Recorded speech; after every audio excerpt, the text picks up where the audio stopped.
অবশেষে সকল জল্পনার অবসান ঘটিয়ে কন্নড় চলচ্চিত্রের তারকা ইয়াশ তার আসন্ন চলচ্চিত্র রামায়ণের কাজ শুরু করে দিয়েছে। তাই তো বলাই বাহুল্য যে এবারই প্রথমবার তাকে বলিউড চলচ্চিত্রে অভিনয় করতে দেখা যাবে। যদিও চলচ্চিত্রটিতে অভিনয় করার জন্য অবশ্য মোটা পরিমাণ পারিশ্রমিক দাবি করেছিলেন কন্নড় চলচ্চিত্রের এই তারকা, তাই তো নির্মাতারা তাকে সে পরিমাণ পারিশ্রমিক দিতেও রাজি আছেন। এমনকি মাঝে অবশ্য গুঞ্জন শোনা গিয়েছিল যে চলচ্চিত্রটিতে অভিনয় করার জন্য 100 কোটি রুপি পারিশ্রমিক চেয়েছিলেন এই তারকা।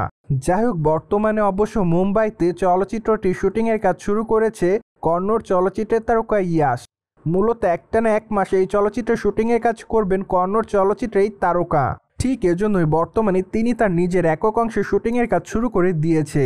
তারপর অবশ্য একে একে বাকি সকল কলাকৌশলীদের সঙ্গে চলচ্চিত্রের শুটিংয়ের কাজে যোগদান করবেন এই তারকা। তার মধ্যে অবশ্য রণবীর কাপুরও রয়েছে, এমনকি রয়েছে সাই পল্লবীও। পাশাপাশি অবশ্য সানি দেওলকেও চলচ্চিত্রটিতে অভিনয় করতে দেখা যাবে। ফলে বলাই বাহুল্য যে চলচ্চিত্রটিতে এবার বড় বড় তারকাকে অভিনয় করতে দেখা যাবে। এমনকি এই চলচ্চিত্রটি পৌরাণিক গল্পের উপর নির্মাণ করা হবে।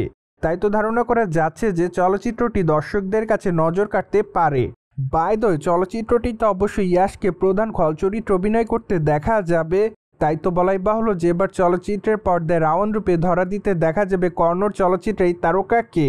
ঠিক এজন্য তার এই চরিত্রটি দেখার জন্য সম্প্রতি অপেক্ষাতে তার সকল ভক্তরা। কেননা কেজিএফ চলচ্চিত্রের পর আবারও কোনো নতুন চরিত্রে ক্যামেরার সামনে ধরা দিতে দেখা যাবে তাকে। ঠিক এজন্যই তার চরিত্রটিকে কেন্দ্র করে তার ভক্তদের মধ্যে সম্প্রতি নতুনভাবে উন্মাদনা কাজ করছে।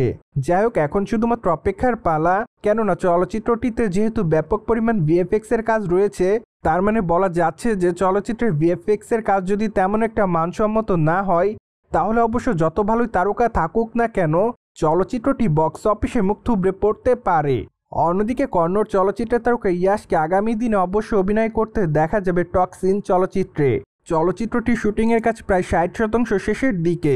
ফলে নির্মাতারা মাত্র কয়েকটা দিন আগে জানান যে চলচ্চিত্রটি তারা 2026 সালে মুক্তি দিবেন। এমনকি চলচ্চিত্রের পর্দায় ইয়াশের লুকের অনেকটা পরিবর্তন দেখা যাবে। পাশাপাশি চলচ্চিত্রটিতে ব্যাপক পরিমাণ অ্যাকশন দৃশ্য থাকবে। ঠিক এজন্য বলাই বাহুল্য যে কন্নড় চলচ্চিত্রের তারকা ইয়াশের এই চলচ্চিত্রটিও দর্শকদের কাছে রাজত্ব করতে পারে। সুতরাং দর্শক জেনে তো নিলেন কন্নড় চলচ্চিত্রের তারকা ইয়াশ তার আসন্ন চলচ্চিত্র রামায়ণের শুটিংয়ের কাজ শুরু করে দিয়েছে। আর এই বিষয়টি নিয়ে আপনার কি মতামত তা অবশ্যই কমেন্ট বক্সে জানাতে কিন্তু ভুলবেন না। সেই সাথে আমাদের চ্যানেলটিকে সাবস্ক্রাইব করে আমাদের সাথেই থাকুন আপকামিং আপডেট জানার জন্য।